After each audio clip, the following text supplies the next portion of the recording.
Welcome to Coming Down the Pipe, ARS Global's monthly podcast where we talk about pipelines, pipeline construction, assets, investments, and the market in general. I'm Josh Averitt, president of ARS Global, and today we have Mike Istre with INGAA Foundation. Mike, why don't you go ahead and introduce yourself and kind of give us a history of where you've been, how you got started, where you're at today. Great, thanks, Josh. It's a pleasure to be here. I'm the director of projects and research for the INGAA Foundation. I also provide technical support for INGAA. The two organizations, they're sister organizations, just to give a little clarity. So INGAA is the Interstate Natural Gas Association of America. That is the trade association or lobby group for the pipeline operators for the interstate natural gas system. So those are your big pipeline operators, the Kinder Morgans, the Williams, those folks. They have their 26 members. I primarily work for the INGAA Foundation. The INGAA Foundation is also a trade association. We do not do the lobbying or advocacy efforts, but we also include the service providers for the natural gas and now complementary clean energy systems in our mission. So that brings in folks like you, all of the contractors, the engineering consultants, et cetera, as well as those pipeline operators. So we have 176 members Wow. in our association, just to give a little broader representation. And our mission is really to convene and get all of those groups talking together. We like to say, when you're in the room, take your company hat off. We're here for the industry, and we want to do that. Really look at projects and studies to improve the industry. Myself, I started in this business by accident. My original degree is in manufacturing, computer-aided design and manufacturing, and did not enjoy that first job, and answered an ad for an offshore pipeline engineer. That's great. In New Orleans. And the only reason the guy hired me, I believe, is because we went to the same college. Said, the only thing you know about offshore pipelines is you tied your fishing boat up to one. Said, yep, exactly. And that was 1996, and it's been a ride from there. So I was chief engineer at the end of that career after 20 plus years, and then I came over to the INGAA Foundation just to get a little different perspective when you're in Washington D.C. and For looking sure, at. man. Well, that's great story. Thanks for joining us today.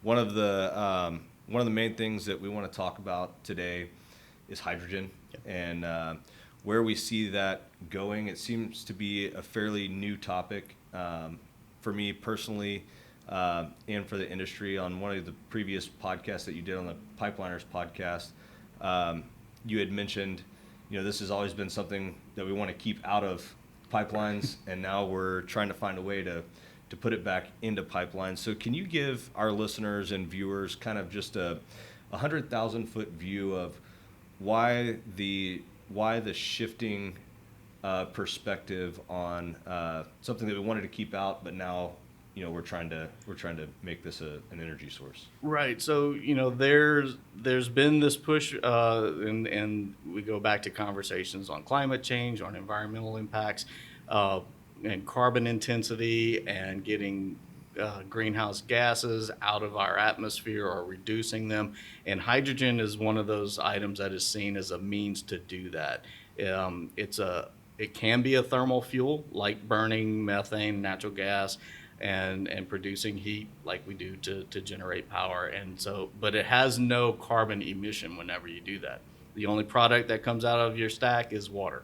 And so it's felt to be a clean burning fuel.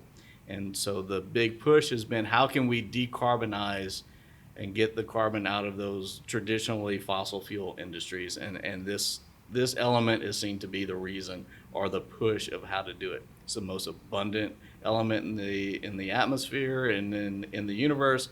So it seems to be an easy answer, is how we got into the conversation. Got it. And when we talk about hydrogen, there's a few different subsets within hydrogen. You have red hydrogen and others. Yeah. Can you give us a layman's term differential between the types of hydrogen that seem to be more prevalent and I guess desirable for different industries and applications? Right. So you have this whole rainbow of colors of hydrogen. And from the policy perspective, everyone talks about green hydrogen. And all the colors really do is identify how the hydrogen was created. Okay. So, you're going to break apart something. So right now it's water. And how do you break apart water? If you use renewable energy, which has no emission, that's green hydrogen. Okay. To get your H2O.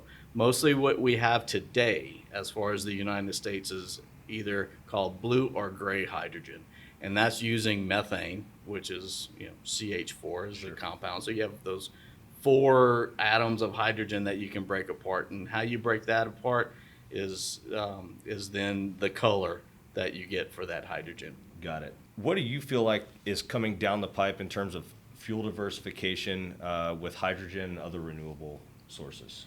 So, I've told this story a couple of times in other presentations, and the U.S. energy mix is pretty much governed or regulated by the Federal Energy Regulatory Commission, or FERC, as people call them. And I like to say FERC is a family, and they have the mom and the dad and the little kid that they're raising, and that little kid's energy, and that's all of the energy that the United States needs to use. And so they're trying to really keep her entertained and keep it going and give her the tools and resources that they want. And so I'd say this family has pets, and the dad is a dog guy, and so dad has an old dog called Cole. Okay, he's reliable, he's there, but he's off in the corner. He's done his job. He's past his prime, but he's still around. And then they have the playful, in the prime Labrador Retriever, or the Golden Retriever. And man, he's playing, and Energy loves playing with that dog. High energy. And it's high energy, and he comes when he's called. But what's happened is he's kind of wandering around the neighborhood now a little bit. His name's Natural Gas, and he's going around and he's playing with some other neighbors now. So Energy's kind of looking at what's happening here. Mm-hmm. But mom's a cat person. Mom has 2 cats, and that's Solar and Wind. Okay, and Energy loves the cats. Okay, it loves playing with the cats. But the problem is that whenever the Energy wants to play with the cats, they're not there. So you could say that, when the wind's not blowing, the sun's not shining. But that's when she wants to play with the cats, is whenever they're not there. So it's this whole little, family of diverse energy topics. And now this family has an Uncle Sam. And Uncle Sam called one day and said, I got you a new pet. And it's a puppy. And his name's Hydrogen. And you get to play with hydrogen now. And where we're at is, okay, what is this little puppy? Is it going to be, some little terrier that's just going to bark, bark, bark and not do anything? Is it going to be a Great Dane that's just going to end up taking over the entire thing? So that's where we are right now in our hydrogen conversation, is trying to figure out how do we get this new dog into the family. Because if you ever had a pet and tried to introduce a new pet into an existing household, there's 3 things that can happen. They can ignore each other, which is fine. They can get along great, and love each other and play and all of that, or they're just going to fight and fight and fight. And we really don't want that last scenario. So, as far as the natural gas industry, we're trying to figure out how can we best play with this new product and really keep energy and the energy needs of the United States really going forward and growing and support everything that needs to happen. Got you. Well, as we introduce the new pet into the family, there's obviously 2 main components of getting a product to market, and that's how do we transport it and how do we store it. Right. The obvious answer would be pipelines and storage facilities. How are those changing in the United States right now with the properties of hydrogen and the technical specification it takes to build out that infrastructure?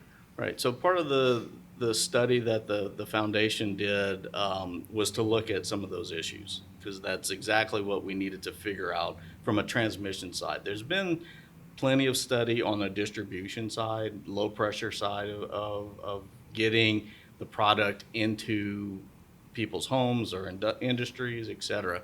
But what we wanted to know is what are the impacts on the high pressure side and storage side? What do we need to know? Because exactly as you said, that's a key component of a new energy. You have to be able to store it and you have to be able to move it. So what we've found, and originally what was thought, is that blending hydrogen into the natural gas system could be a means to transition us from a pure natural gas system into a pure hydrogen system. That's the thought process that DOE was promoting, that we're looking forward, that we're going to phase out fossil fuel, and this could be a methodology to do that. So that's part of what our study was looking at, was really what is the impact of, as you said before, this is a product we've tried to keep out since the beginning of the natural gas pipeline industry, and now we're asking folks to put it back in, and what are those consequences as we go forward? Sure. What right now, as far as existing infrastructure goes, how is hydrogen stored, and do you see that as sustainable, or are there going to have to be some changes in the future as to how the product's stored? So right now, the existing, it's underground storage, similar to what we would use for natural gas or oil, and there are existing underground storage. There's not a lot of guidance on the correct geology yet of what to store for hydrogen. We think that, old aquifer is not ideal. Okay. We're looking at salt caverns, or primarily because they're the least permeable, and hydrogen is the smallest molecule you can have. So we need something that's not very permeable for good storage. So it's identifying just what are the best geologic conditions that we can have for underground storage, but it's nothing new. It's been around for a long time, and we're just scaling it. Is the kind of the best thing I can describe at the moment. We're going from minor industrial uses to now, is it going to be the primary fuel for power generation in the United States? Got it. Yep. Yeah. So one of the things that I'd like to hint on, and this is a shameless plug. We have a related company called Midstream Holdings. That's essentially like the Zillow.com, or if you're a Houstonian, the HAR.com for active pipelines and facilities. And listening to some of your previous presentations, I was really intrigued as far as the convertibility of service for existing infrastructure. One thing I wanted to hear from you is, based on y'all's study that you guys did and some of the previous presentations that you have, what are some outcomes that you guys are seeing as far as the integrity studies and things like that on existing pipelines that will either allow or not allow an operator to convert that into hydrogen service? Right. So the most critical integrity issue when dealing with hydrogen is cracking, and it's hydrogen-induced cracking. And so the key item that's going to have to be done for any asset that you're looking to convert is going to be running some type of inline inspection tool, and really qualify what is the cracking condition of the pipe. Something that is a latent defect, maybe from manufacturing or even construction, which is perfectly acceptable for natural gas service at the pressures that they've been running, may no longer be acceptable with even small percentage concentrations of a blended hydrogen mix in that, just because that's what it is prone to do with steel. That's why we've been trying to keep it out of the pipe. One question that I have is, when you run the ILI tools and you talk about hydrogen-induced cracking and things like that, does that typically happen in harder steel, like an X70 pipe versus an X52 pipe? Is there any sort of more suitability for conversion into hydrogen across the API grades of steel pipe? So the higher grades are more susceptible to hydrogen-induced cracking, sometimes just because of the wall thickness. There's when you're designing it and you go onto a higher grade, the reason is you're looking to save steel. So you're saving tonnage with lower wall, thinner walls, as opposed to those lower grades. So you have more steel in the lower grades in order to absorb the fraction mechanics and all of the other technical issues associated with the cracking that you won't have in those thin higher grades of steel. So it's not necessarily just the grade; it could just be the geometry of the pipe that is more susceptible, which tends to be those lower grades of steel. Got it. Well, as we talk about developing new infrastructure, utilizing existing infrastructure, and the combination of all that being a new pet, Yeah. what do you see as some realistic expectations in 2024 and going forward with the introduction of hydrogen? Right now we're it was the new shiny toy a couple years ago, and there was a lot of research that was started. There's a lot of research that has been wrapping up. Key right now is the Department of Energy and the government, because realistically there is not a market, and so if you're looking at private companies to invest and take financial risk in doing a big hydrogen project like the hydrogen hubs that were announced, there needs to be some type of delivery. You have to sell it. There has to be some commercial side of this. And that I see as the biggest push in the next, not just 24, probably 25 as well, as the hubs start getting their contracts with the government in place and start their work and determining, okay, we're going to produce all of this hydrogen, where do we bring it? Sure. And if you don't have a market to bring it to, then why are you doing it? So that's kind of what I see the next phase of real focus is going to be getting that market in place. Got it. And based on kind of what I'm hearing is that we have a fairly good amount of certainty, but still a lot of uncertainty in this hydrogen market. And out of that, I guess, what are the projects slated for 2024 and beyond? Or is it more research based? Is it building out physical assets? Are there any major projects out there that are underway? We gave a presentation to FERC to try to educate them on hydrogen as well, and they asked almost a similar question of when are we going to see the first permanent application for a hydrogen pipeline, and we don't know yet from an infrastructure standpoint, especially or even a blending. You will likely see a 100% hydrogen pipeline application before you see a blending application. Some change of service to have blending because of the background and all of the qualification from an integrity standpoint that you're going to have to do on that asset. Plus, figure out if it's the correct asset. Are you bringing the product to the right spot? Sure. It's that's going to be a key issue there. The hubs have that advantage. Is that okay? We know where we need to bring it to. Mike, one thing I think that our listeners and viewers might be interested in is hearing about some of the regulations and design code changes or implementations that might be on the horizon. Can you kind of give them an insight into what that looks like? Sure. So, from a pipeline standpoint, an operator standpoint, you have a variety of regulators that we deal with, from an economic standpoint of the FERC, to safety from PHMSA, and then your design codes, ASME. The issue that we're running into now with people getting into the hydrogen space is that there isn't anything explicit in any of those areas for a pipeline. So we have PHMSA saying that, well, it'll be covered under Port 192, but we know that there may be some issues there that from a safety standpoint, there may need to be some tweaks that'll happen. PHMSA has not yet indicated that they've begun working on any modifications for Part 192 to deal with, say, a 100% hydrogen pipeline. Okay. So it's upcoming. It's on kind of their thought process, but there isn't anything that's come out publicly yet to say that we're going to do a modification.